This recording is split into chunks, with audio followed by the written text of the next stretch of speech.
Now, let's talk about this meeting, okay? Because it comes on the heels of what was absolute panic in response to the Trump-Putin summit in Alaska.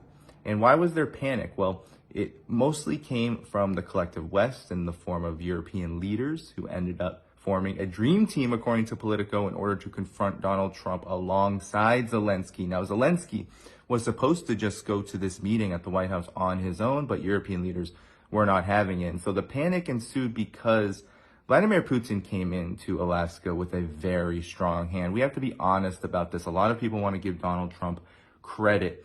And for whatever credit we give to Donald Trump for simply talking to Russia, we have to understand that the context here is that Ukraine is losing on the battlefield, that Ukraine has no more cards to play. It has a manpower shortage. It has a weapons shortage. It is bleeding military-aged men. 650,000 of them have fled Ukraine. There is an absolute crisis when it comes to this conflict, and Russia's war of attrition has been incredibly effective. And I don't think it's a coincidence that Russia made these huge gains in the Pokrovsk area right around the time that Trump announced that he wanted to have a summit with Vladimir Putin. We know that the CIA is all over Ukraine collecting intel and is essentially running Ukrainian intelligence, the SBU. So this is the context for the meeting. This is why the meeting is occurring, why this diplomatic blitz is happening, seemingly or apparently it's happening from the United States and led by Donald Trump.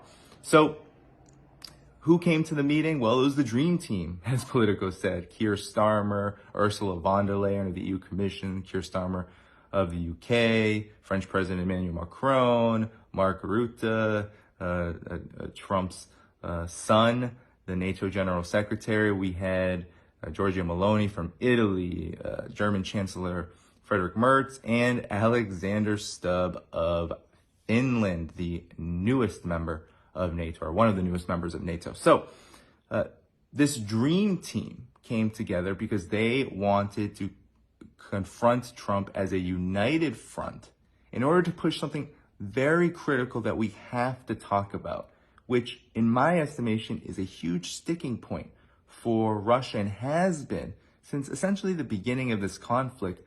But if we just go back to the Istanbul Plus talks, this is a huge sticking point that Russia has not budged on, which is the question of security guarantees. But this was the buzzword throughout this meeting. And essentially after the Trump-Putin summit, Steve Witkoff came out and said that Vladimir Putin has agreed to Article 5-like protections led by the United States.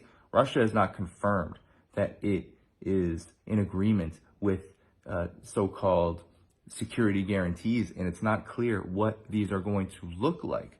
But we do know that Europe and the United States are discussing what these are going to be. And this was a huge topic of the conversation during the meeting. And there was a really important article by the Financial Times leaking some of the critical context of what happened in the lead up to this meeting and what Ukraine and Europe came prepared with to offer to Donald Trump in order to get these security guarantees and to define them. So according to the Financial Times, Ukraine came with a shopping list of $100 billion worth of U.S. weapons that are going to be financed by Europe. So Europe is going to buy the weapons.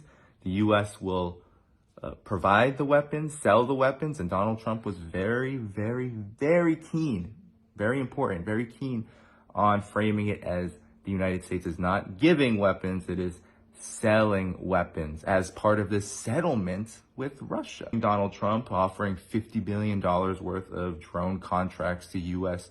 military contractors. You had this document, this was all in the form of a document, sent to European allies, where a lasting peace shall be based not on concession and free gifts to Putin, but on a strong security framework.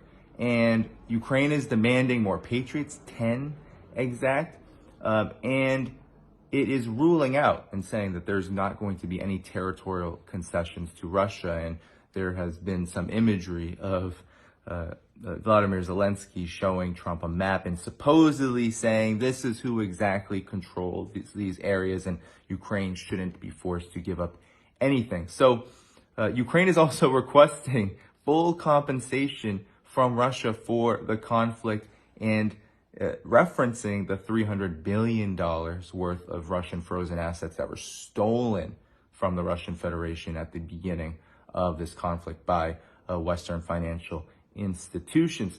So all of this was done to essentially bribe Donald Trump and to scratch him in a way that he likes to be scratched, which is through offers and deals and contracts. And that's his ideology, right? Business. And he said straight up, we're not giving weapons to Ukraine, we're selling weapons. And now there's other points to be had, right? There's the debates about territorial exchanges. Russia has been very clear that it's not going to violate its own constitution and give up those territories which have voted themselves in by referendum a few years ago into the Russian Federation. So Zaporozhye, Kherson, and the like. It's not going to give up these territories, but it doesn't control all of these territories either. It doesn't control the entire lot of it, as the battlefield is still fluid, and this is a war of attrition. And the ceasefire talk, right? The ceasefire talk is a huge point here, because Donald Trump, in one of the surprising moments after the summit with Vladimir Putin in Alaska, was that Donald Trump has dropped the notion that a ceasefire has to happen before a peace deal, and more on why this is important, because this is all about framing. It's all about spin. Not for a minute should we believe that there is going to be some just peace negotiated by the United States. And we're going to get to that in a moment. So there was the theatrics, right? There was Vladimir Zelensky in a suit for the first time visiting the White House or anywhere else around the world during this conflict. President Zelensky, you look fabulous in that suit. I said the same thing. Yeah, you look good. I said the same thing. Yeah, looks good. I said the one that attacked you last time. See, that was it. I remember that. Yeah, I apologize to you. You look wonderful. No, my first question for you, President Zelensky. In the same suit. You see, I changed you. Maybe yours is much better. Pepe Escobar, friend of the show, often calls Zelensky sweaty sweatshirt because he's often in the sweater fatigue outfit, portraying himself as some kind of battlefield stalwart, when of course he is nothing of the sort. He is the one who has been sending hundreds of thousands of Ukrainians to their death in this conflict. So, you know, Europe, Trump and Zelensky left the White House despite the theatrics, despite Trump making Zelensky uncomfortable at certain points during the initial press conference. But all of them left with very, very, very enthusiastic words, right? So we had Mark Rutte say that Trump's buy-in to the security guarantees idea is a breakthrough. Zelensky called this the best meeting he's ever had with Donald Trump. And Donald Trump said that this is the best chance right now, a reasonable chance to end the war. And they all agree that there would be, in the follow-up to this meeting, some kind of trilateral talks leading up to a follow-up. So actually, before the trilateral talks, there's going to be supposedly a meeting between Vladimir Zelensky and Putin on their own, according to Donald Trump on Truth Social. And then there's going to be a meeting between Vladimir Putin, Vladimir Zelensky, and Donald Trump mediating. And essentially what is assumed here is that there's going to be some kind of final agreement signed after all of these meetings.